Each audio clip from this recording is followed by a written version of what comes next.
1, 2, 3, close, 4, 5, 6, 7, 8.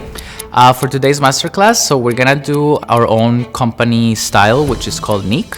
So I'm gonna be teaching them a little bit more about like what the dancers in Complexions like train and also perform as well. We blend ballet and other dance techniques like contemporary, modern, African, hip-hop, urban, like a lot of styles as well. We bend the rules a little bit more than like the traditional classical ballet. We borrow the technique from the art form and then we kind of like add our own layer to that. It's definitely gonna be very different from like what the normal dancer is used to do.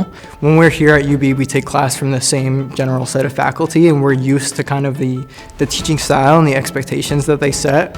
So when they bring in Miguel or guest artists, it's really important for us because we're coming into an unknown atmosphere, and because of that we kind of have to be ready for anything that comes, and he came with a great attitude and also a great challenge, and that's a very good thing for a dancer and an artist in the industry. So it kind of was just something that I really appreciated having in that mindset throughout the class, and it gave me that little bit stronger of a push throughout.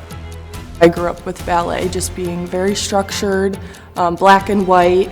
Complexions has ballet, all colors, things off-center, contracting from the front, just things that we're not used to, but in a great way.